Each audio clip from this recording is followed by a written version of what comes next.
Po mga kanognog, ngayong umaga nilinisan ko yung yung kulungan ng mga alaga naming kambing kasi marami na ulit dumi. Kapag ipinapasok sila sa hapon, syempre aasahan na natin marami yung dudumi sa kanila. Kaya kagaya nito, yan, marami ulit silang dumi. Kaya kailangan nating linisan.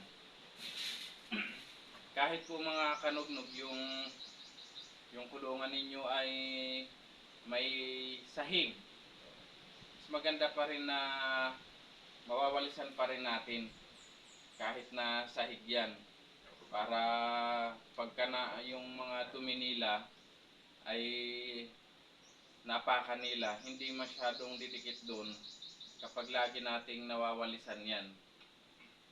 Lalo na ito mga kanugnog, ano to semento kasi to yung flooring, kaya mas kailangan talaga na malinisan para yung mga kambing pagka pumasok sila at matutulog sila, wala silang mahihigaan na maraming dumi. Kung makadumi man sila, okay lang yun.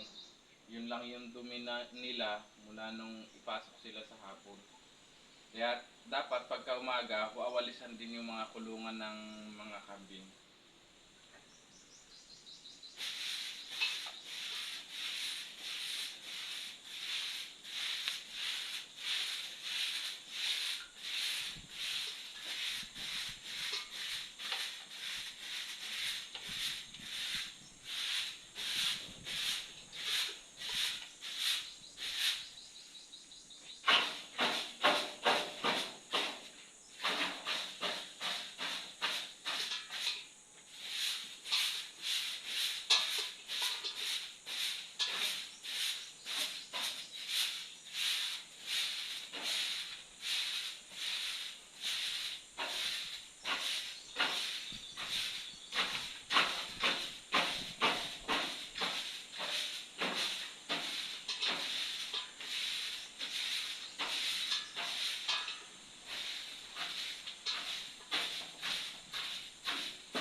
Nga pala mga kanugnog,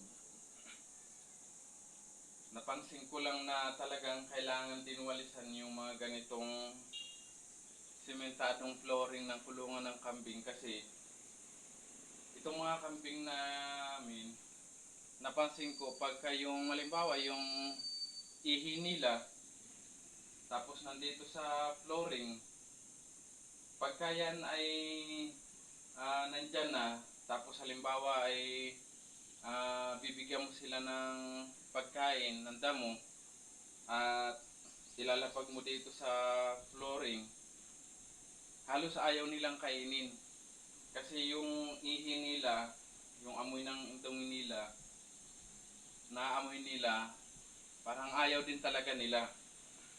Kaya yun yung napansin ko na talagang dapat na lilinisan din yung kulungan ng mga kambing.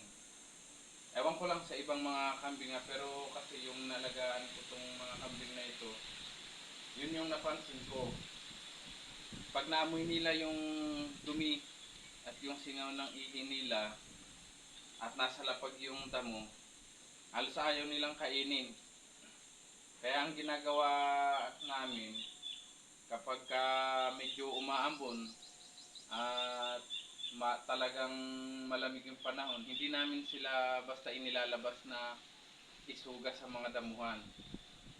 Sinasakatihan na lang namin sila ng mga damo na makakain nila. Tapos, ang ginagawa namin mga kanognog, itatali namin dito, mga nakalaylay ng ganyan yung mga damo. Yan. Kaya, yung mga damo, nauubos nila pag mga nakatali o nakasabit sa mga ganito. Ayan. Ito yung damo. Oh, tatali namin ng ganyan para kumakain sila ng nakaangat yung ulo nila. Hindi nila maaamoy yung dumi at saka yung ihi nila. Kasi lalo na pagka tag-ulan at nandito sila, hindi mo naman malilinisan ng maayos yung buong kulungan. Kaya ang ginagawa namin, yan, sinasabit namin sa mga pader yung damo para makain nila. Tapos pagka yung maalwan na yung panahon at nailabas na, tsaka talaga lilinisan ulit ng maayos yung kulungan nila. Yun yung napansin ko sa sa mga kambing. Kaya mas mainam na malinisan yung mga kulungan nila, mga kanognog.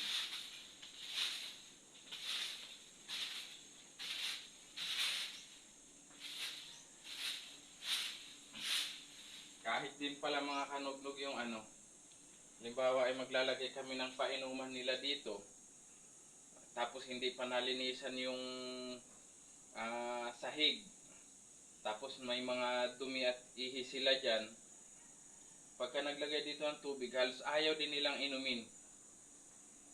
Ayun, kaya dapat yung ihi nila, kagaya nito, pagka nawalisan ko na ito, bubuhusan ko na ng tubig to hanggang sa matuyo para pagpasok nila mamayang hapon malwan na, hindi na ganong kabaho yung kulungan nila.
Yan mga kanognog. Tutubigan na natin yung ano, yung flooring nito.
Ayan mga kanognog.